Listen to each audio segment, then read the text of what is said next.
साहब साहब हाँ सारा काम कर दिया, अब हम घर जाए, लेट हो रहा है। हाँ ठीक है जाओ, लेकिन कल सुबह जल्दी आ जाना, मुझे मीटिंग के लिए जाना है। ठीक है साहब। छोटी घर चलो। आएगी दीदी। छोटी? कौन आया हुआ है? अरे साहब, आप सुबह सो रहे थे ना, हम छोटी बहन को लेके आए थे। हम आ गए दीदी अब।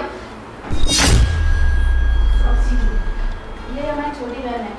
साहब नमस्ते। नमस्ते नमस्ते। साहब इसकी शादी तय कर दी हम, 2 महीने बाद शादी है, आपको भी जरूर आना है। ठीक है, आएंगे ज़रूर आएंगे। साहब क्या हुआ, आपके सर में कोई दर्द वर्द हो रहा है क्या? अरे हाँ यार, 3 दिन से मेरे सर में दर्द हो रहा है। अब वो ये गोली पड़ी थी, खा ली, अब गोली भी ख़त्म हो गई, क्या ही खाऊं समझ नहीं आ रहा। चल तो चाय बना। अरे नहीं नहीं नहीं नहीं, चाय की ज़रूरत नहीं है। चाय पीऊँगा बेकार में एसिडिटी हो जाएगी, अभी खाना खा के हटाऊँ। सर में लगा देते हैं। नहीं नहीं, तेल मत लगाओ, तेल में लगाता ही नहीं, तुम्हें पता तो है मैं कहाँ यूज़ करता हूँ।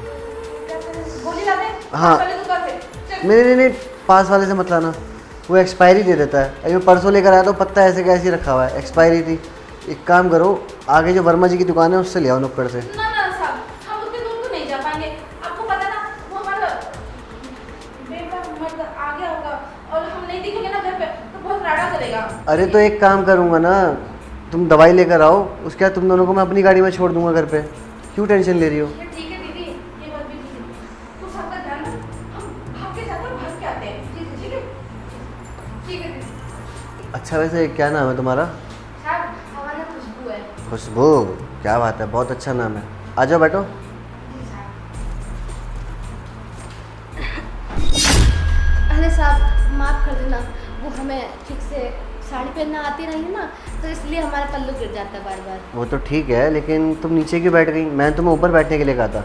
पर साहब हम ऊपर कैसे बैठ सकते हैं? दीदी मना करती है कि बड़े लोगों के साथ वो ऊपर नहीं बैठते, बराबरी नहीं करते, जमीन पर बैठते हैं। अरे देखो, ऐसा कुछ नहीं है। जो और साहब होंगे उनका मुझे पता नहीं कैसे रखते कैसे नहीं, लेकिन मैं बहुत अच्छा हूँ नेचर वाइज, तो तुम मेरे साथ ऊपर बैठ सकती हो। आओ। पर साहब। अरे आओ जल्दी आओ। साहब। आओ, शर्माओ मत, अपना घर समझो इसे। 2 महीने बाद तुम्हारी शादी है। जी साहब, हमारी शादी है 2 महीना बाद। और कहाँ तक पढ़ी लिखी हो? साहब हमने बीए पढ़ रखा है पूरा। बीए पढ़ रखा है पूरा? तो कहाँ से पढ़ा, गाँव से ही? नहीं, गांव के बाहर एक शहर वाला रोड है, वहाँ पे बहुत बड़ा कॉलेज है, वहाँ से पढ़ा है।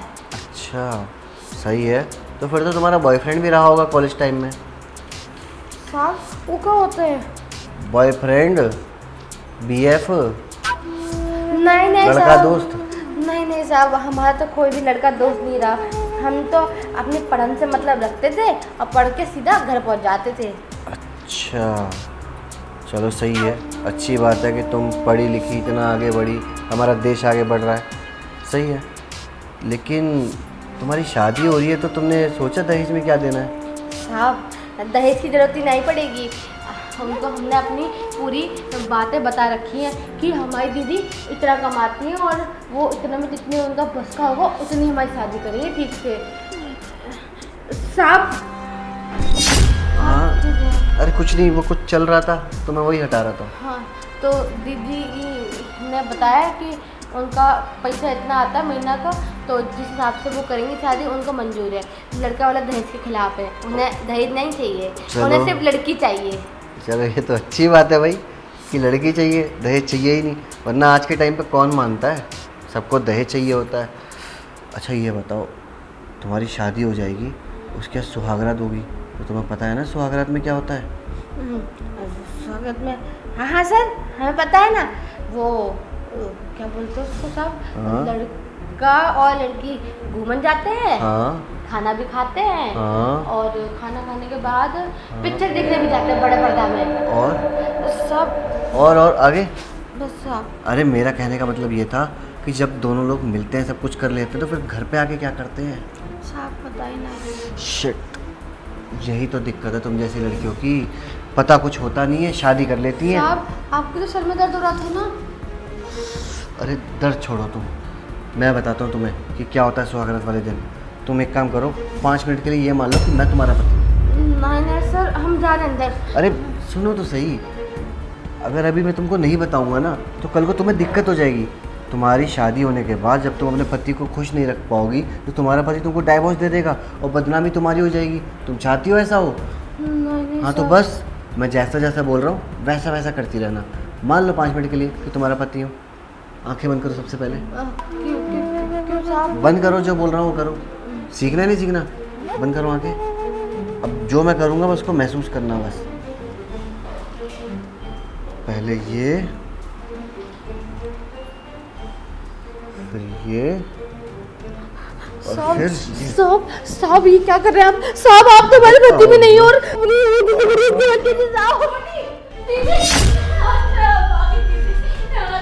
कैसी बहन है ये तुम्हारी? अरे जहाँ से लाई हो वहीं भेज दो इसे। करेक्टर लेस कहेगी। पता भी है तुम्हारे जरिए क्या करा है इसने? अरे बिल्कुल चुप। पता भी है इसने क्या करा है? मैं यहाँ पे बैठा हुआ था और तुम तो चली गई। फिर कहती है साहब मैं आपके पास आके बैठ जाऊँ। मैंने कहा ठीक है बैठ जाओ। मुझे क्या पता था अपनी औकात से बाहर चली जाएगी। नीचे बैठने के बजाय मेरे साथ ऊपर बैठ रही है। उसके बाद कहती है साहब आपको तो पता ही है कि मेरी शादी नज़दीक है और दीदी 4 घरों में काम करती है, उससे गुजारा नहीं चलता है, शादी के खर्चे बहुत हैं, तो अगर आप 1.5 लाख रुपए उधार दे देते तो मेरी थोड़ी मदद हो जाती। मैंने जब मना करा ना इसे कि मेरे पास पैसे नहीं है, फिर पता क्या बोलती है? फिर कहती है साहब ये लो, देखो ये लो, जो चाहो वो कर लेना मेरे साथ, बस दीदी को मत बताना। वो क्या है ना, मेरी दीदी बहुत भरोसा करती है मेरे पर। अब बताओ ऐसी बहन है बस तुम्हारी? करिए साहब, बहुत देर हो गई आपको बोलते बोलते। और हाँ, मैंने कोई गलत नहीं किया आपके साथ। दीदी इन्होंने हमें वहाँ बुलाया, वहाँ बुला के पूरा तरीके से टच कर रहे थे और छू छू कर हम उल्टी सीधी बातें भी कर रहे थे। सुहागरात कैसे मनाते हैं ये बता रहे थे हमें। बस चुप कर चुकी। साहब बिल्कुल ठीक कह रहे हैं, मुझे तुझे यहाँ लाना ही नहीं चाहिए था। सही कहा साहब आपने। ना ये यहाँ आती और ना आपकी गंदी नजर इस पर पड़ती। आपने क्या सोचा मैं बेवकूफ हूँ? जब मैं यहाँ घुसी ना अंदर तब आप इसके ऊपर थे, ना कि ये। और ये आपसे कहती साहब छोड़ दो, फिर भी आपने नहीं छोड़ा। और आप मेरी बहन को बोल रहे हो कि वो गंदी है? गंदी आपकी सोच है। अरे हो गया तुम्हारा, कर लिए ड्रामे। पहले छोटी बहन ने फंसाने की कोशिश करी, उसके फिर जब छोटी बहन से नहीं हो पाया पैसा निकलवाने का काम, फिर बड़ी बहन और आ गई बीच में इमोशनल अत्याचार करने। अरे तुम गरीबों की ना यही होती है छोटी सोच, तुम कभी ऊपर बढ़ ही नहीं सकते। दीदी लगता है ये ना हमें अच्छे से जानते नहीं है कि हम कौन है क्या है। अगर एक बार थाने में चले गए ना इनके खिलाफ कंप्लेन करने तो उनको उनकी नाम याद आ जाएगी। अच्छा ठीक है, तो जाओ नानी याद दिलाओ मेरी। जाओ थाने में जाओ, कंप्लेंट करो अच्छे से और देख लेना कोई कंप्लेंट रह ना जाए तुम्हारी। ठीक है जाओ। परेशान मत हो साहब। हाँ मेरी बहन ना कोई मेरी तरह गवार नहीं है। वो शहर से पढ़ लिख के आई है और उसको पता है सब कायदे कानून। वो ऐसी रिपोर्ट लिखवाएगी ना आपके खिलाफ कि आप जिंदगी भर बाहर नहीं आ पाओगे। और ये जो घमंड है ना आपका पैसों का, ये घमंड भी आपका चूर होगा, देख लेना। सही कह रही हो, देखना तो पड़ेगा। अब इतना तुम बोल रही हो तो जाओ फटाफट जाओ, कंप्लेंट लिखवाओ जाओ। कोई बात नहीं, आपका इस चीज का घमंड है ना कि आप पैसे वाले हो। कोई बात नहीं, अभी तक आपने एक औरत को समझा नहीं साहब। आपने सोचा हम गरीब इंसान, आप हमारी इज्जत इतनी सस्ती है कि आप अपने पैरों के नीचे ला सकते हो। इज्जत ही चाहिए ना आपको, ये लो हमारी इज्जत। छोटी लूट लो सर हमारी इज्जत, यही चाहते थे ना आप हमारे साथ करना।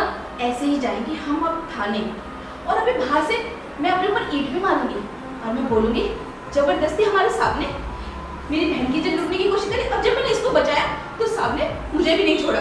फिर आप जवाब देना कि एक हफ्सी इंसान दो की औरतों की इज्जत कैसे लूट रहा है। मिलते हैं साहब थाने में। अरे मेरी बात सुनो, देखो पैसे ले दे के रफा दफा करो बात यहीं पे ही। 1.5 लाख चाहिए था ना, मैं 2 लाख देता हूँ। कोई बात नहीं साहब, ये 1.5 और 2 की गिनती हमको तो आती ही नहीं, शायद बहुत होंगे आपके लिए, आपके काम आ जाएंगे। चल शिट यार, अगर इसने थाने में जाकर रिपोर्ट लिखवा दी तो मैं तो लंबा अंदर चला जाऊंगा।